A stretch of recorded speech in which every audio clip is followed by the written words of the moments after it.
Ya,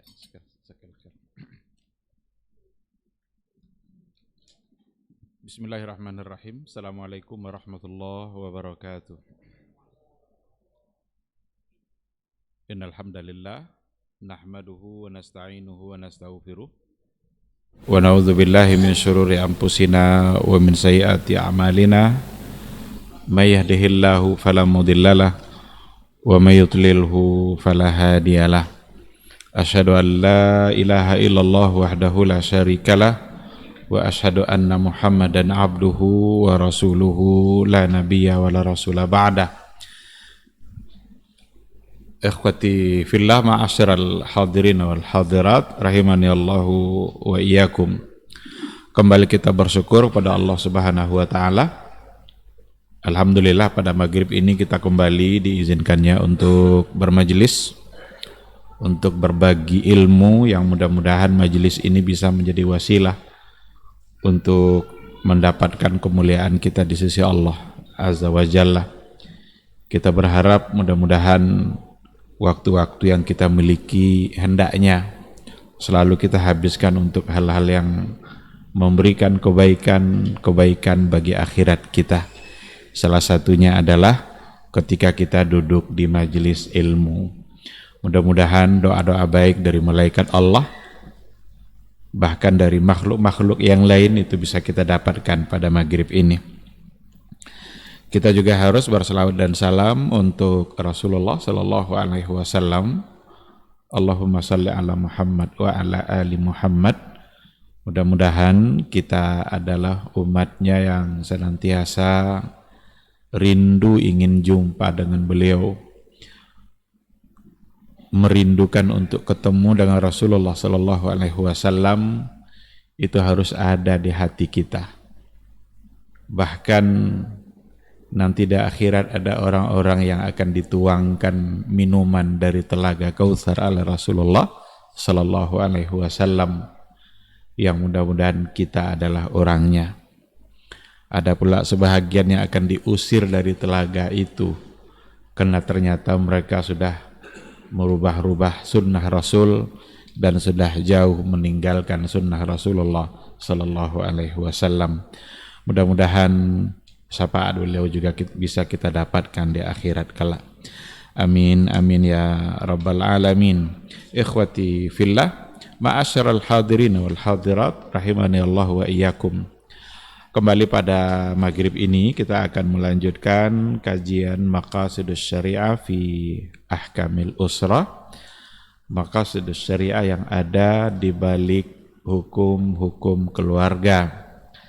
Kita sudah selesai membahas persoalan yang terakhir sekali adalah yang berkaitan dengan tolak, di mana konsekuensi dari tolak itu adalah menjalani masa iddah bagi kaum wanita. Menjalani masa iddah itu adalah sebagai sebuah ibadah. Jadi mereka berpahala ketika mereka menjalani masa iddah itu, karena itu gambaran dari ketaatan mereka terhadap aturan Allah. Sebagaimana mereka akan berdosa kalau seandainya melanggar aturan-aturan iddah itu. Nah, itu yang terakhir yang sudah kita bahas. Pada malam hari ini kita akan masuk satu sub bahasan yang disebut dengan al-khulu'. Khulu'. Kalau dalam bahasa kita khulu' itu adalah cerai gugat. Jadi ada tolak cerai biasa itu dari laki-laki dan itu adalah hak seorang suami, ada di tangan suami. Tapi ada nanti yang namanya khulu'. Khulu' itu keinginan berpisah itu datang dari istri, bukan dari suami. Dan khulu' ini menggambarkan keadilan yang ada dalam ajaran Islam, menggambarkan bahwa hak-hak perempuan itu sangat dijaga, betul-betul terjaga dalam syariat Islam. Ketika laki-laki sebagai suami punya hak untuk menceraikan apabila ada alasan-alasan untuk berpisah, maka perempuan juga diberikan hak di dalam Islam untuk minta diceraikan apabila memang tidak mungkin lagi untuk bersatu menjadi suami istri. Nah, disitulah letak keadilan itu. Islam agama yang sangat adil. Islam agama yang sangat sempurna, yang mengatur semua hak sehingga tidak ada satupun pihak-pihak yang terzalimi di dalam Islam. Bahkan prinsip umum yang ada dalam Islam itu adalah tidak boleh ada pihak manapun yang haknya terabaikan atau ada pihak-pihak yang terzalimi. Itu Islam sangat tidak membolehkan. Nah, oleh karena itu adanya syariat khulu' itu gambaran dari keadilan yang ada dalam Islam itu. Seandainya lah ada orang yang menuduh-nuduh bahwa syariat Islam itu adalah syariat yang kejam terhadap perempuan, syariat yang tidak menghargai wanita atau mendiskreditkan kaum perempuan, itu adalah sungguh tuduhan yang sangat tidak beralasan. Itu hanya datang dari orang-orang yang tidak mengerti Islam atau dari mereka-mereka yang memang selama ini memusuhi Islam. Pasti karena mereka tidak mengerti. Kalaulah kita lihat catatan sejarah, itu menggambarkan bahwa merekalah sebenarnya yang tidak memberikan kedudukan yang pantas pada Islam. Bahkan jauh sebelumnya dulu pernah terjadi muktamar yang mana mereka ingin menetapkan kedudukan seorang wanita. Wanita ini siapa sebenarnya? Manusia atau tidak manusia? Sampai ada yang melakukan pertemuan besar-besaran hanya untuk mendudukkan siapa sebenarnya yang namanya wanita. Nah, akhirnya mereka punya kesimpulan bahwa mereka adalah manusia yang memang diciptakan untuk melayani kaum lelaki. Tapi ketika Islam itu datanglah Rasulullah SAW membawa sebuah syariat yang sangat sempurna, yang menempatkan wanita pada tempat yang sangat layak, bahkan sangat mulia. Dulu pada masa jahiliyah tidak ada batasan tolak, mau 5, mau 10, tapi Islam datang membatasinya hanya boleh 3. Pada masa jahiliyah tidak ada batasan kaum lelaki boleh nikah sama wanita berapa saja. Silakan mereka mau menikahi perempuan dengan jumlah seberapa yang mereka mau. Maka ada orang-orang jahiliyah dulu sebelum masuk Islam, dia punya istri 10. Ada namanya Ghailan. Ghailan itu sebelum Islam dia punya istri 10. Ketika dia masuk Islam, diminta atau diperintahkan oleh Rasulullah SAW, amsik minhunna arba'an. Nah, karena dia sudah Islam dan Islam hanya membolehkan 4, jadi batasan oleh agama Islam hanya boleh 4, sehingga Nabi mengatakan amsik minhunna arba'an, ambillah dari yang 10 itu 4 orang saja, yang 6 berarti diceraikan, harus dipisahkan karena itu sudah melanggar aturan syariat. Jadi kalau ada orang hari ini yang lebih dari 4, berarti dia kembali kepada masa jahiliyah. Karena ada juga yang diviralkan itu, orang yang nikah dengan perempuan bisa sampai 13, bahkan bisa banyak lebih dari itu.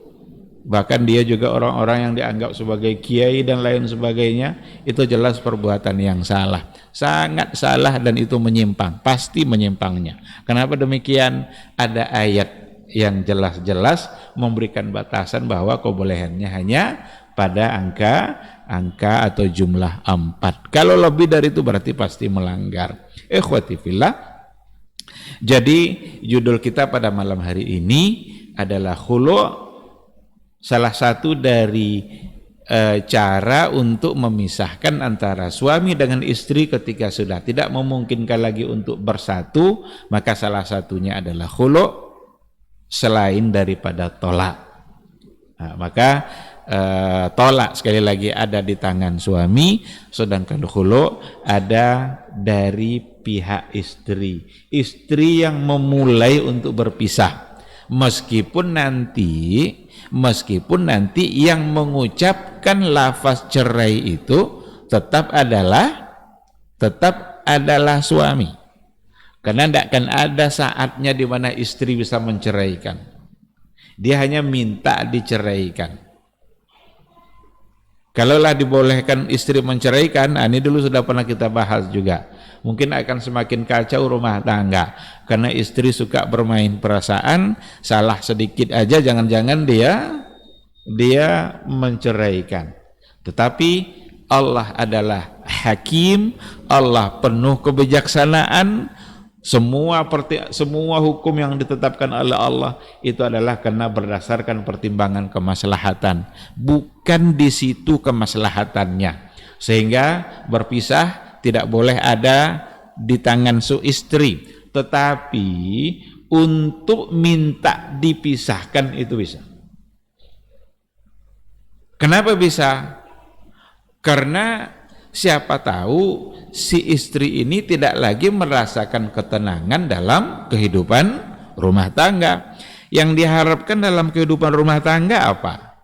Tentu adalah sakinah, mawaddah, warahmah. Agama sudah menentukan al-huquq az-zawjiyah. Ada hak-hak suami istri. Ada hak suami, ada hak istri. Ketika hak itu tidak ditunaikan, tentu yang mendapatkan hak itu tentu merasa terzalimi. Apabila suami tidak menunaikan hak istrinya, berarti ada kewajiban yang dia tidak tunaikan. Sebagaimana nanti ada istri yang tidak menunaikan hak suaminya, sehingga kewajibannya tidak ditunaikannya untuk suaminya. Seandainya istri tidak menunaikan kewajibannya untuk suaminya, suami boleh menceraikannya. Nah, sekarang ketika suami yang tidak menunaikan kewajibannya, apa solusinya? Maka ada khulu'. Khulu' itu permintaan atau keinginan untuk berpisah yang datang dari istri. Dia juga bisa disebutkan dengan talaqun bi'iwad. Talaqun bi'iwad. Tolak dengan adanya pengganti, dengan adanya imbalan. Jadi kalau tolak, itu tolak saja, berpisah begitu saja, tidak ada harus yang diganti. Tapi kalau khulu' itu at-talaqu bi'iwadin, tolak berpisah, tetapi dengan catatan si istri yang minta dipisahkan tadi, dia berkewajiban untuk mengembalikan apa yang dulu menjadi mahar yang mengikat perikatan pernikahannya itu. Umpamanya si perempuan ingin dipisahkan dari suaminya karena alasan-alasan syar'i. Ini penting untuk ditekankan. Jangan sekali-kali perempuan itu minta berpisah karena alasan yang tidak syar'i. Kalau kita lihat hadis Rasul, ayyumam ra'atun talabat min zawjihal firaq min ghairi ma ba'sin. Barang siapa, perempuan manapun yang dia minta pisah dari suaminya tanpa ada alasan syar'i sama sekali, tidak bisa diterima alasannya, lam tajid raihatal jannah, dia tidak akan mencium aroma surga. Kalau dikatakan tidak mencium aroma surga, padahal aroma surga itu bisa tercium dari jarak yang sangat jauh. Sekarang dia tak mencium aroma surga itu. Jangankan masuk, mencium aroma surga saja tidak. Itu kalau seandainya dia min ghairi maba'sin, tanpa ada alasan yang syar'i yang bisa diterima. Oleh karena itu, kapan dibolehkan khulu' itu? Kalau ada alasan-alasan yang memang dapat diterima secara syariat. Apa contohnya? Seperti yang kita katakan tadi, suami tidak memberikan nafkah umpamanya, suami tidak memberikan atau melaksanakan kewajiban-kewajibannya terhadap istrinya, atau istrinya sering dianiaya, dipukul, sedikit-sedikit kena pukul dia, sarapan paginya pun pakai pukulan. Apa yang akan dirasakan oleh seorang istri, ketentraman apa yang akan dirasakannya hidup bersama dia? Berarti itu adalah alasan syar'i. Tapi kalau tidak syar'i, berhati-hati betul seorang wanita untuk minta dipisahkan, karena itu akibatnya fatal bagi kehidupan dia di akhirat kelak. Ada sebuah riwayat yang menceritakan seorang perempuan sahabat pada masa Rasulullah Sallallahu Alaihi Wasallam, sahabiyah, datang menemui Rasulullah Sallallahu Alaihi Wasallam. Dia minta dipisahkan dari suaminya. Ya Rasulullah, tolong pisahkan saya dengan suami saya. Ada yang mengatakan nama perempuan itu Habibah, tapi ada yang lain, ada yang mengistilahkannya dengan Imra'atu Qais. Dia datang sama Nabi, ya Rasulullah, tolong pisahkan saya dari suami saya. Dia bilang begini, saya minta dipisahkan itu bukan karena agamanya tidak baik, cuma saya khawatir saya ini menjadi orang yang kufur terhadap keluarga, artinya tidak bisa menghormati suami. Kenapa bisa seperti itu? Ternyata suami yang dinikahinya itu dia tidak mengetahui sebelumnya siapa orangnya, seperti apa. Maka dalam pensarahan hadis itu dikatakan bahwa laki-laki itu adalah seorang yang penampilannya sangat jelek dan tidak menarik untuk dipandang. Dan dia khawatir nanti membuat hatinya merasa tidak bisa mentaati aturan agama yang harus dia lakukan terhadap suaminya itu. Karena orangnya sangat jelek sekali. Nah, disinilah pentingnya mengetahui siapa yang akan dinikahi. Nah, jadi sebenarnya agamanya cukup baik, cuma khawatir dia akan terjadi itu. Dan Nabi menerima permintaannya itu. Lalu dikatakan, kamu bisa tidak mengembalikan apa yang dulu diberikannya? Ternyata dulu dia maharnya itu adalah sebidang lahan, kebun korma. Ada kebun korma itu yang menjadi maharnya. Katanya bisa, saya akan kembalikan apa yang dulu menjadi mahar. Nah, di sini juga diambil hadis itu oleh para ulama, dijadikan sebagai sumber bahwa sesungguhnya apa yang harus dikembalikan bagi mereka yang minta diceraikan oleh suaminya adalah apa yang dulu dijadikan sebagai mahar. Ini yang disebut dengan iwat tadi itu. Iwat itu mengembalikan apa yang dulu sudah diambilnya. Tapi ada perbincangan di kalangan para ulama, bolehkah lebih dari itu? Ulama mengatakan boleh. Bolehkah kurang dari itu? Bahkan para ulama juga bisa mengatakan boleh. Tapi yang paling dianjurkan tentu saja berdasarkan riwayat tadi adalah apa yang dulu dijadikan sebagai mahar.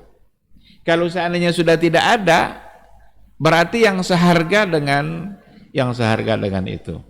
Karena dulu yang menjadi maharnya adalah sebidang korma, maka Rasulullah Shallallahu Alaihi Wasallam dan perempuan tadi siap untuk mengembalikannya. Maka Rasulullah Shallallahu Alaihi Wasallam memisahkan dia berdua. Dia panggil suaminya itu, lalu talikha tatliqah, tolaklah dia, ceraikan dia. Nah, berarti yang menceraikannya tetap suami. Suamilah yang mengucapkan lafaz cerai itu. Cuma karena ini adalah khulu, maka harus ada ganti yang dikembalikan. Ini bedanya nanti ketika tolak yang datang dari pihak suami. Kenapa kalau dari pihak suami tidak perlu mahar dikembalikan? Ya karena dulu suami yang memberikan mahar itu dan suami yang ingin mengakhiri pernikahannya, maka tidak berhak dia meminta. Sedangkan khulu, perempuan yang minta mengakhiri pernikahan itu, maka wajarlah untuk dikembalikan apa yang dulu mengikat dia. Jadi apa yang dulu mengikat dia dalam sebuah ikatan pernikahan, sekarang ingin minta dia dilepaskan. Yang minta dilepaskan itu perempuan. Yang memberi mahar adalah laki-laki. Maka wajar perempuan itu mengembalikan mahar itu, karena itu dulu yang mengikatnya. Tapi kalau tolak, suaminya ingin bercerai, tidak berhak suami meminta dikembalikan. Itu akan sangat memberatkan perempuan nanti. Saya ceraikan kamu, balikkan sini mahar yang dulu. Padahal dia ingin bercerai. Di sini nampak bagaimana Islam ini memang benar-benar datang dari yang maha hakim, dari yang maha bijaksana, sehingga semua keputusan-keputusan hukum yang ditetapkan itu benar-benar di situ mengandung kemaslahatan dan ketemu nanti logikanya oleh kita. Oh, wajarlah khulu itu mengembalikan mahar karena perempuan yang minta ingin diakhiri apa yang dulu sudah diikat dia dan diberikan oleh seorang laki-laki. Nah, jadi hadis itu diantara hadis yang dijadikan landasan dalam persoalan khulu. Ada juga dalam riwayat yang berbeda ketika ada seorang perempuan yang minta ingin diceraikan oleh suaminya, lalu ditanya oleh Nabi, bisa enggak kamu mengembalikan apa yang dulu dijadikan mahar? Karena sangat inginnya dia berpisah, dia bilang bisa, kalau perlu saya tambah, kata. Kalau perlu saya tambah itu kan berarti dia benar-benar ingin untuk berpisah. Nah, oleh karena itu ketika memang sudah tidak memungkinkan lagi untuk dipertahankan hubungan suami istri antara dua orang yang sudah menjadi suami istri itu, karena terjadi sesuatu dan tidak bisa berubah, maka masing-masing punya hak untuk berpisah. Perempuan pun diberikan hak untuk minta dipisahkan. Ada juga pembahasannya oleh para ulama, kalau dilihat dalam riwayat yang ada, itu rata-rata khulu itu terjadi di hadapan Rasulullah Sallallahu Alaihi Wasallam. Maka oleh karena itu khulu kan biasanya pasti karena ada terjadi sesuatu, ya, ada khisam, ada semacam clash gitu, hal-hal yang tidak cocok antara dia berdua, maka diperlukan adanya hakim, diperlukan adanya qadhi untuk memutuskan. Apalagi nanti kalau seandainya suami, bagaimana kalau suami menolak? Kan si perempuan ingin minta dipisahkan nih, kata suami enggak, katanya. Di sini akan sangat dibutuhkan kehadiran hakim penentu untuk memutuskan. Maka ketika hakim sudah menceraikan dia, sudah memutuskan dia, maka itu yang akan dipakai, sebagaimana dulu khulu kebanyakan terjadi di hadapan Rasulullah Sallallahu Alaihi Wasallam. Tapi kalau dalam peristiwa tolak, karena tolak itu dalam Islam itu ditentukan oleh ucapan seorang suami, banyak peristiwa tolak yang terjadi itu tidak di hadapan Rasulullah Sallallahu Alaihi Wasallam. Tapi itu kita ketika bicara tentang hukum fikihnya, sekali lagi kalau dibawa kepada hukum di negara kita, tentu saja nanti persoalan cerai itu akan diputuskan oleh pengadilan. Bahkan khulu pun itu nanti pada akhirnya akan ditetapkan sebagai hukum cerai. Padahal beda itu nanti antara khulu dengan tolak. Kalau tolak itu ada tolak 1, ada tolak 2, ada tolak 3. Tapi kalau khulu, tidak ada khulu 1, khulu 2, khulu 3.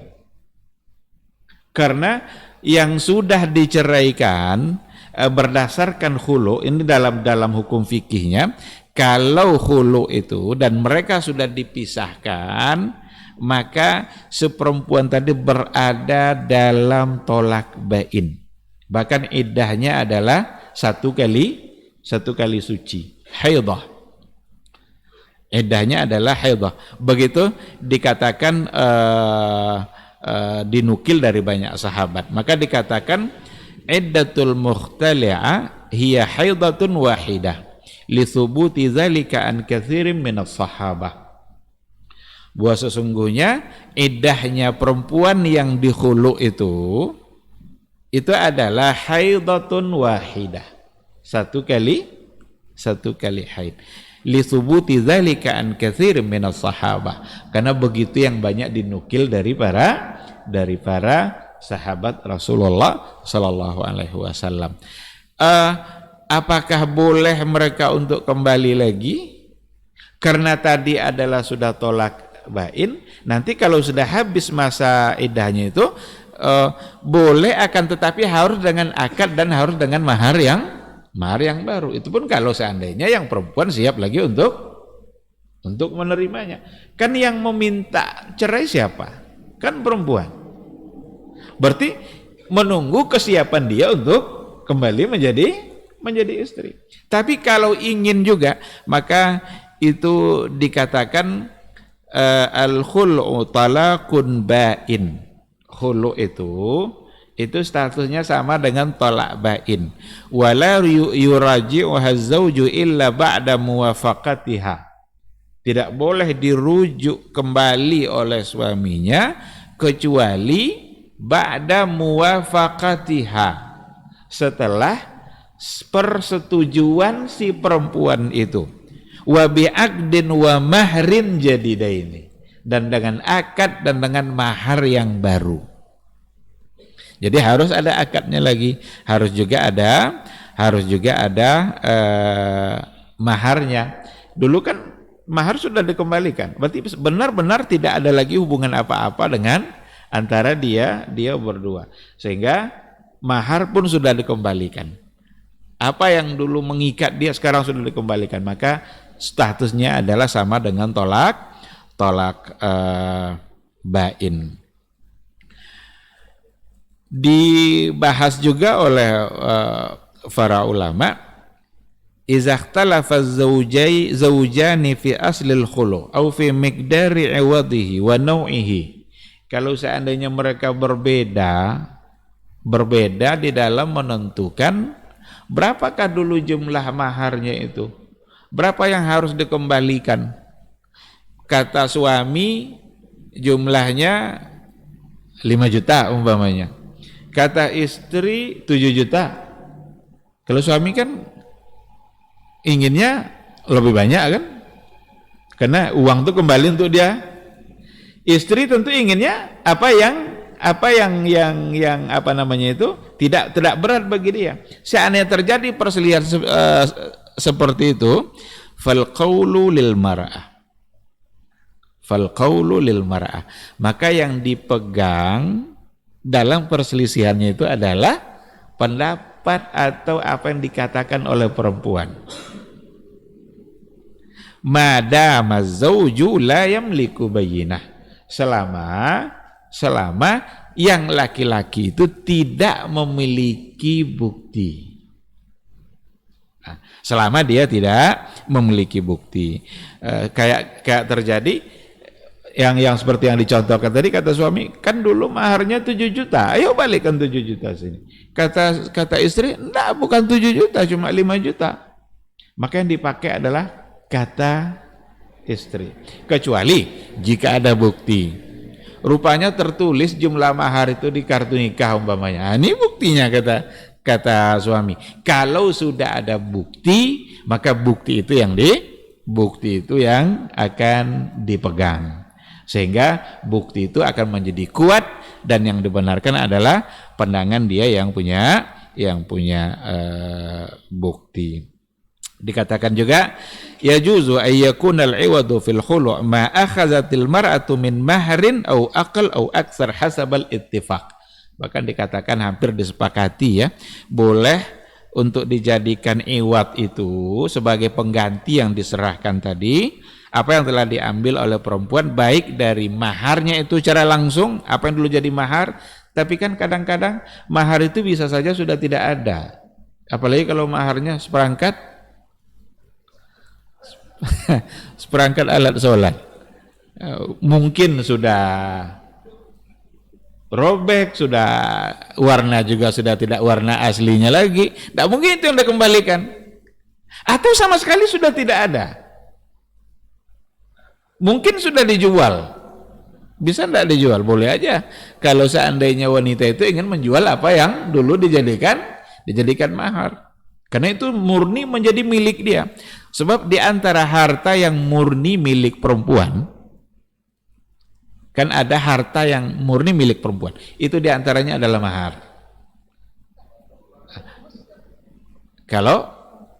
Kalau emas dulu maharnya adalah satu sebentuk cincin emas. Sekarang emas itu masih ada. Kalau emas biasanya harganya tetap bertahan, maka bisa dia mengembalikan apa yang dulu diambilnya. Seandainya itu sudah tidak ada, maka dikembalikan yang seharga dengan itu.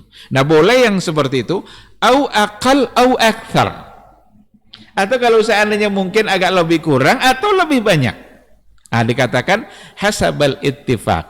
Itu disepakati. Berarti dibolehkan untuk memberikan meskipun agak kurang atau dia lebihkan atau sama yang seharga atau barang itu sendiri kalau memang barangnya masih seharga yang seperti itu. Baik, ikhwati fillah. Jadi ketentuan-ketentuan yang diatur oleh agama Islam dalam persoalan khulu seperti yang dibahas oleh para ulama-ulama dalam bukunya ini benar-benar menggambarkan, sekali lagi menggambarkan kesempurnaan syariat Islam.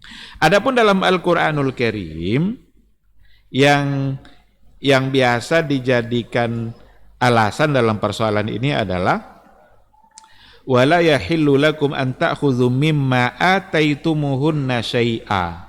Jadilah tidaklah halal bagi kamu untuk mengambil kembali apa yang telah kamu berikan. Apa yang telah kamu berikan kepada perempuan itu sebagai istri kamu berikan mahar, maka tidak halal bagi kamu untuk mengambilnya kembali illa ayya khafa alla yuqima hududallah, kecuali kalau seandainya dia berdua khawatir untuk tidak menegakkan peraturan dan ketentuan-ketentuan Allah. Fa in khiftum alla yuqima hududallah, jika kamu khawatir memang aturan Allah itu tidak dapat ditegakkan, fala junaha alaihima fi maftadat bihi, tidak mengapa. Jadi nampaknya memang kalau mereka akan tetap juga bersatu, dia khawatirkan nanti terlalu banyak aturan-aturan Allah yang mereka langgar dalam kehidupan rumah tangga mereka, karena mereka sebenarnya tidak lagi memungkinkan untuk bersatu. Kalau sudah tidak memungkinkan untuk bersatu, pasti akan terjadi adalah kebencian demi kebencian, kesalahan demi kesalahan, dan terlalu banyak nanti ketentuan-ketentuan Allah yang tidak lagi dapat ditegakkan dalam rumah tangga mereka. Sementara Islam menginginkan agar suami istri itu tetap berada dalam aturan Allah Subhanahu wa ta'ala. Mungkin kata-kata sudah tidak bisa terjaga, dianjurkan untuk muasyarah bil ma'ruf. Bagaimana suami istri itu muasyarah bil ma'ruf, selalu bergaul dengan baik, menjaga adab dan etika, menjaga kata-kata agar tidak kasar atau agar tidak menyakiti. Kan gitu aturannya. Tapi kalau sudah tidak mungkin untuk disatukan karena satu pihak menzalimi pihak yang lain atau ada hak-hak yang tidak terpenuhi, maka yakinlah itu kata-kata kasar itu mungkin sulit untuk dihindarkan.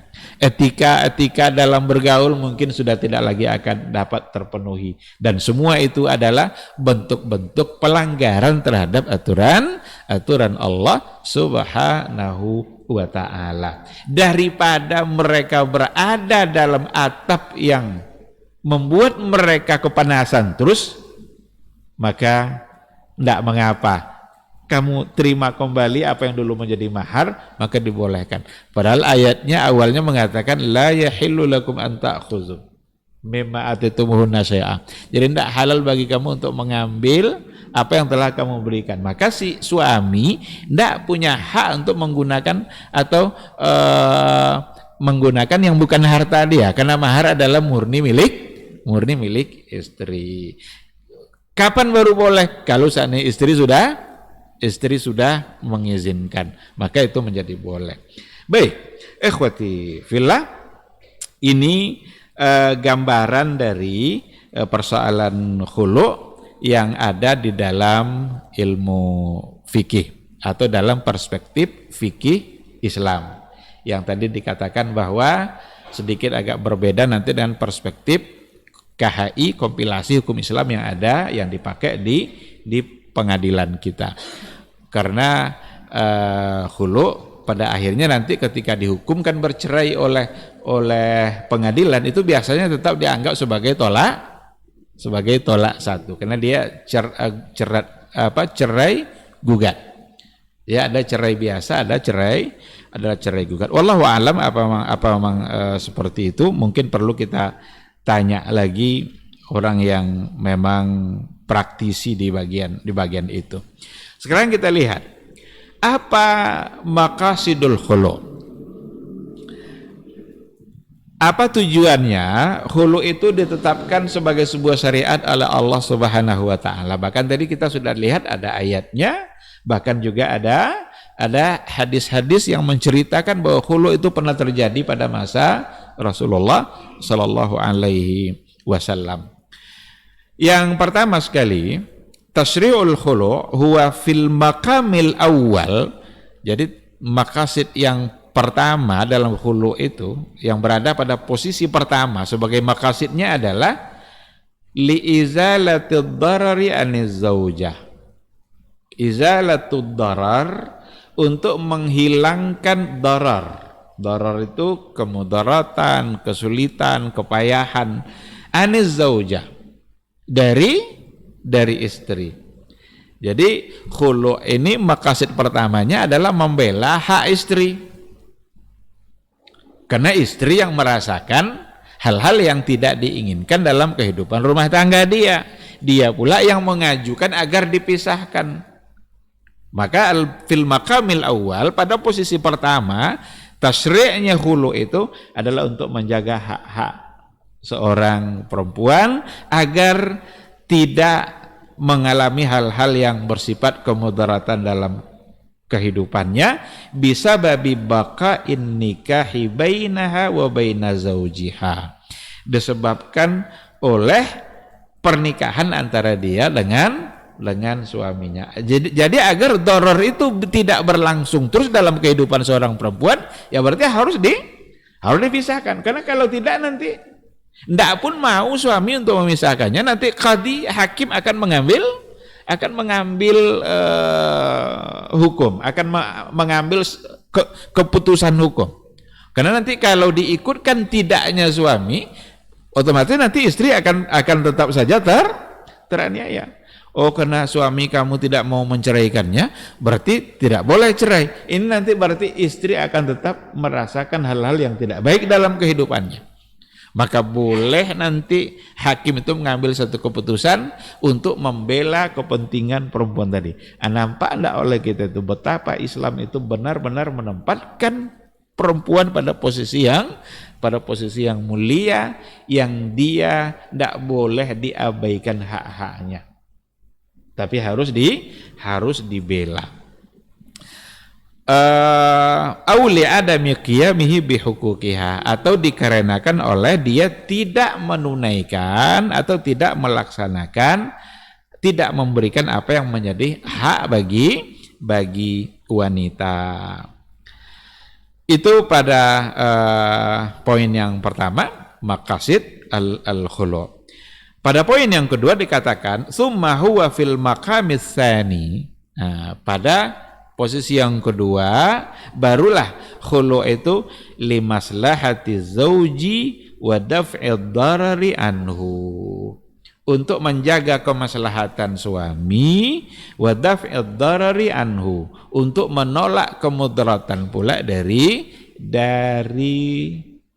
si suami ini. Jadi yang pertama tadi untuk menjaga hak-hak istri, sedangkan yang kedua adalah untuk menjaga keberadaan suami agar tidak mengalami hal-hal yang tidak diinginkan.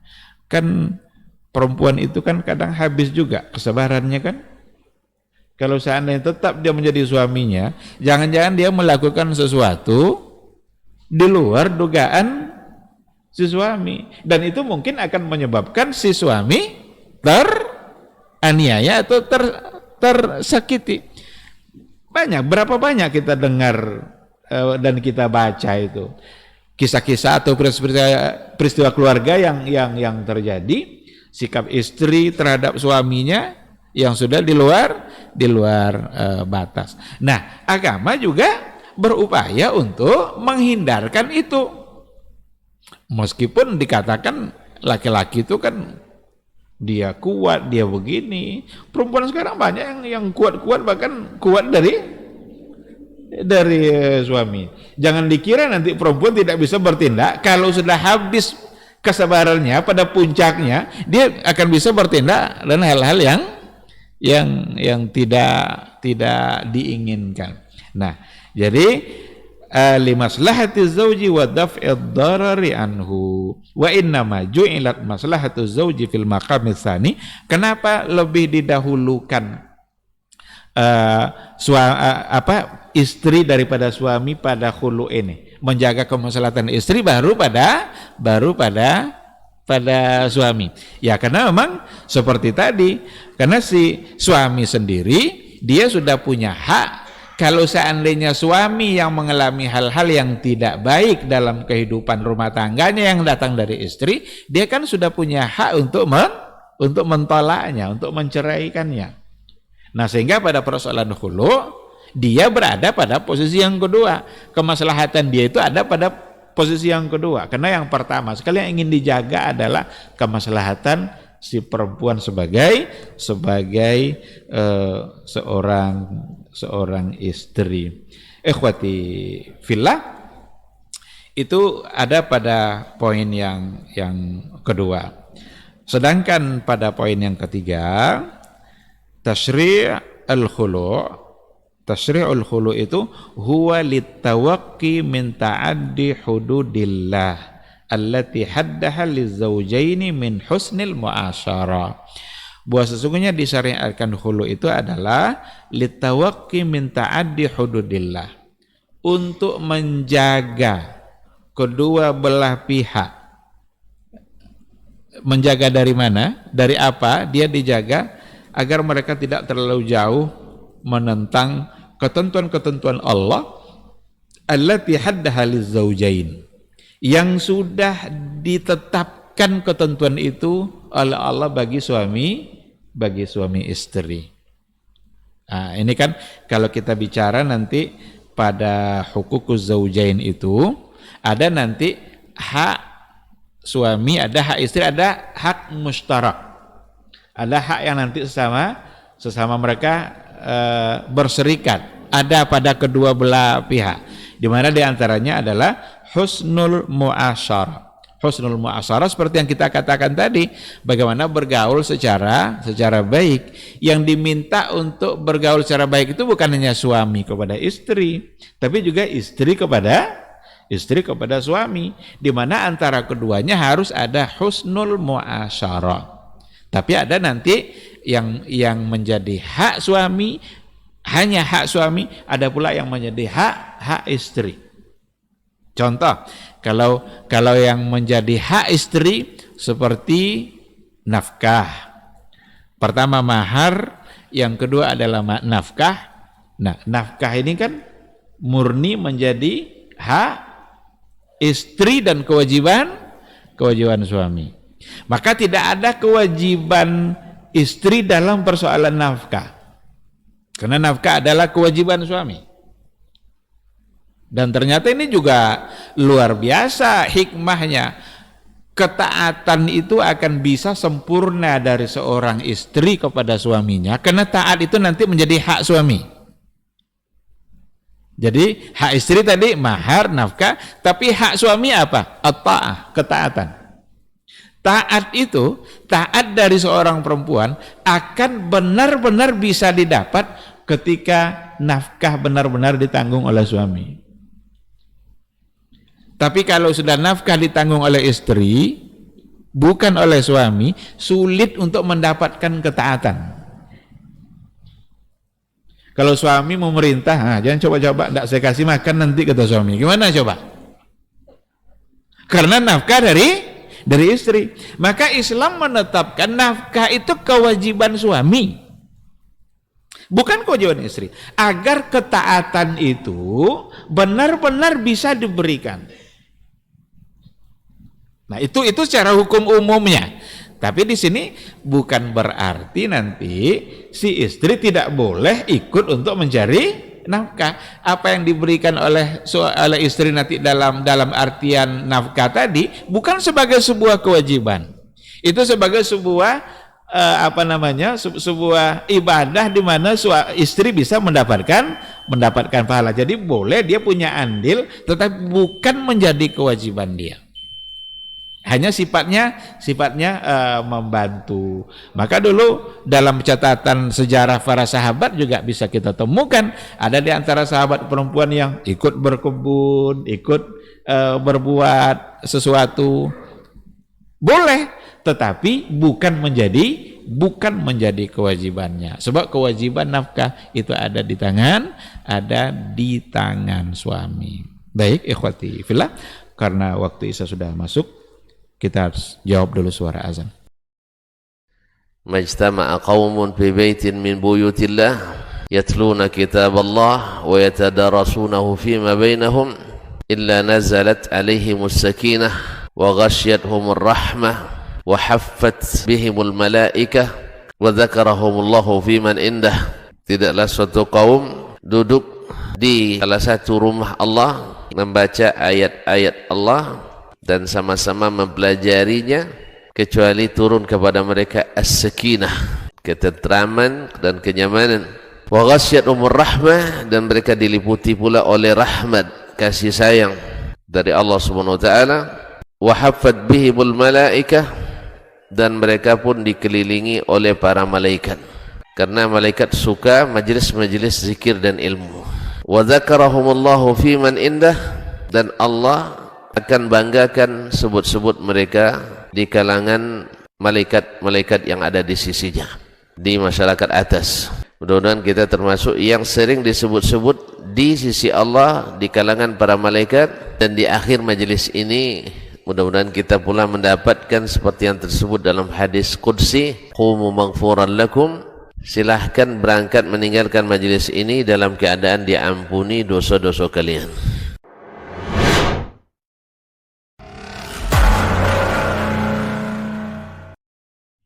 Ketahuilah bahwa ketika kita mengikuti sebuah majelis ilmu, itu sesungguhnya Allah sedang memberikan kepada kita sekian banyak fadilah dan keutamaannya.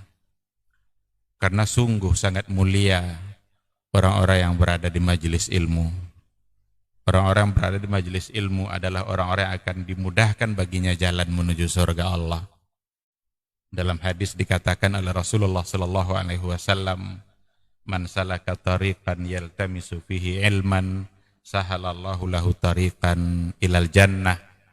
Barang siapa yang menempuh satu jalan di mana tujuannya adalah untuk mendapatkan ilmu, maka Allah akan mudahkan baginya jalan menuju surga.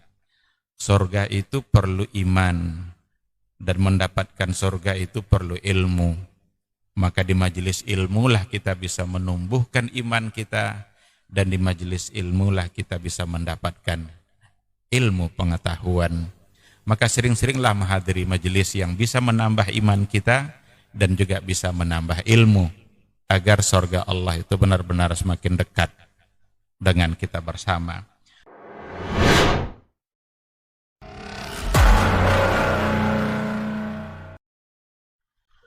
orang yang keluar dari rumahnya menuju rumah Allah untuk menuntut ilmu syar'i, maka sungguh dia sedang berjalan di jalan ilmu, dan itu akan memudahkannya untuk menuju surga Allah Subhanahu wa taala. Man salaka tariqan yatlubu fihi ilman salaqallahu bihi tariqan min turuqil jannah. Barang siapa yang menempuh sebuah jalan, jalan yang ditempuhnya adalah jalan menuntut ilmu, maka Allah akan mudahkan jalannya untuk menuju surga Allah Subhanahu wa taala.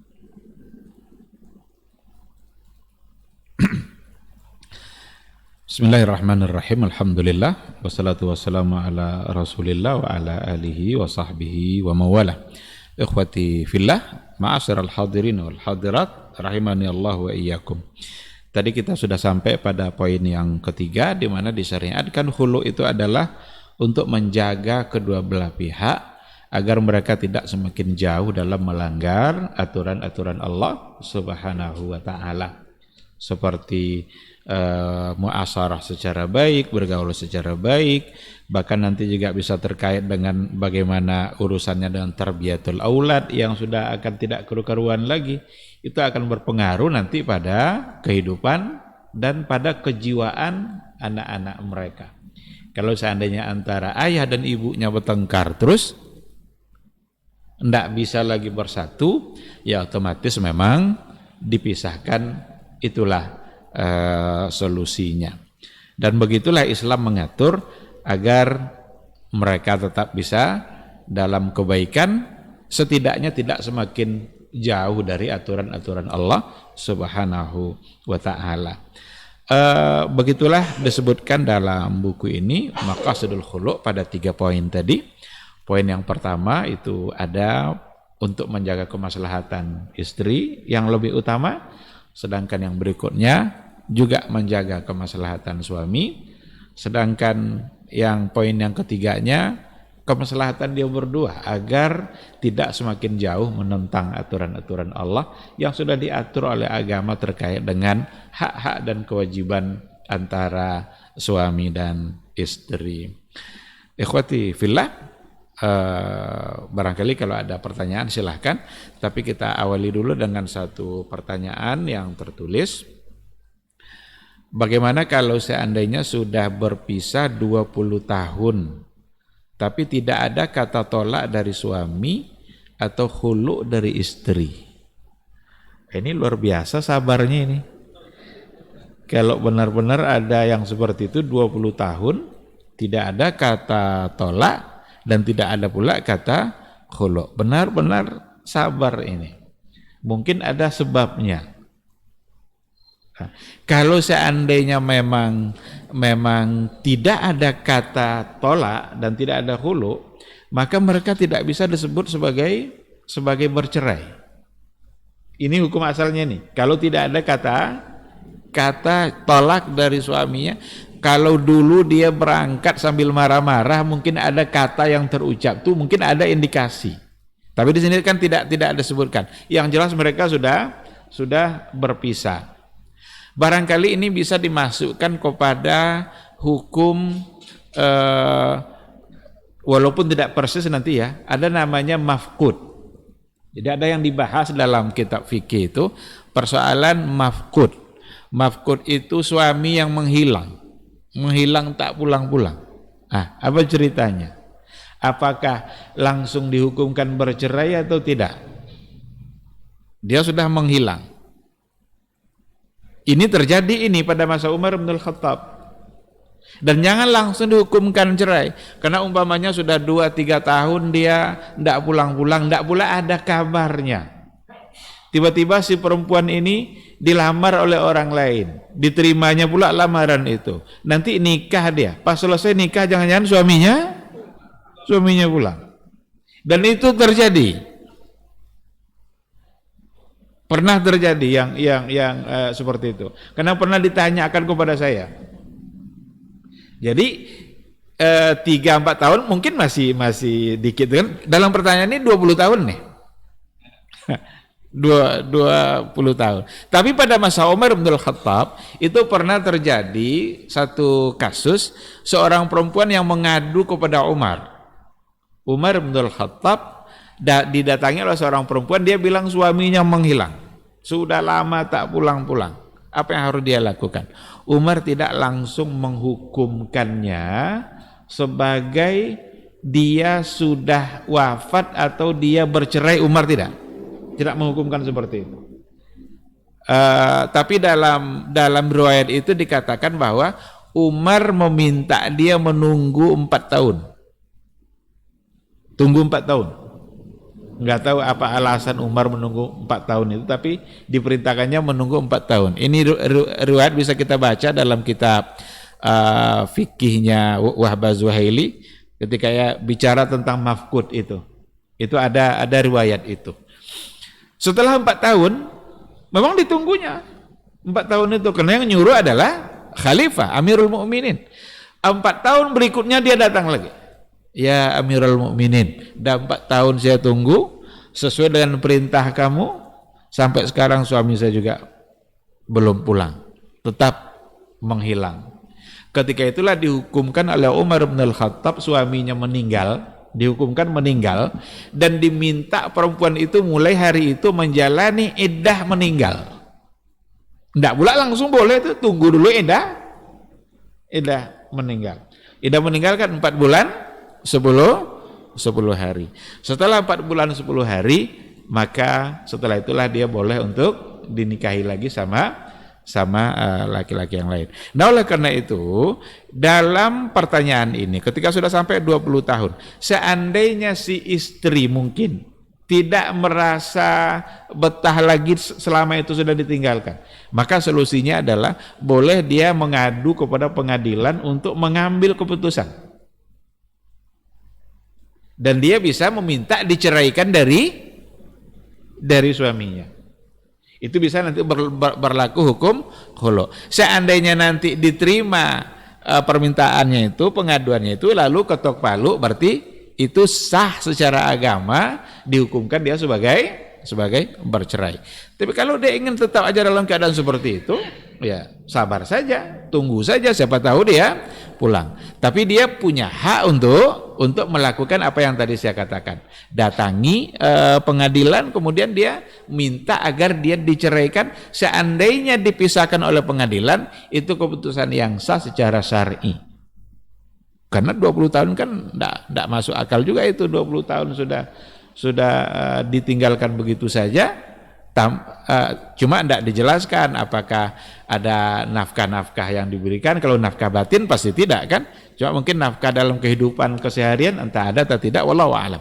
Di sini tidak diberikan penjelasannya. Jadi seperti itu, wallahu subhanahu wa ta'ala a'lam. Silakan. Tolak bain. Tolak bain itu kalau untuk laki-laki itu adalah ketika tolaknya sudah sampai berjumlah 3 kali. 1, 2 itu namanya tolak raj'i. Kenapa tolak raj'i? Tolak yang masih boleh rujuk langsung selagi dalam masa iddah. Kalau sudah 3 kali namanya tolak bain. Tolak bain itu tidak boleh rujuk langsung kecuali nanti dia nikah dulu sama laki-laki yang lain. Cerai habis masa iddah baru boleh. Nah, tolak bain yang ada pada khulu ini adalah ketika dia dipisahkan atas nama khulu, maka pisahnya itu statusnya sama dengan tolak bain.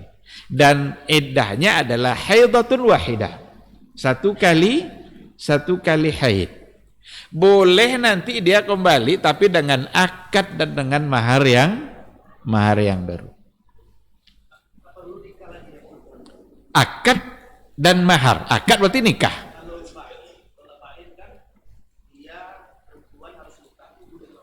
Kalau yang tolak 3 tadi. Kalau khulu tidak diberikan penjelasan seperti itu. Tapi harus dengan akad dan nikah yang mahar yang baru. Wallahu alam apa ada penjelasan, tapi yang saya baca di sini tidak ada. Ada lagi? Baik, kalau tidak ada, Saya kira mungkin sampai di sini kajian kita, mudah-mudahan bermanfaat insya Allah. Semoga kita mendapatkan ilmu yang benar itu datangnya dari Allah Subhanahu wa taala, dan yang salah itu semata-mata karena kekurangan ilmu yang ada pada saya, dan mohon untuk dimaafkan. Subhanakallahumma bihamdika asyhadu an la ilaha illa anta astaghfiruka wa atubu ilaik. Wassalamualaikum warahmatullahi wabarakatuh.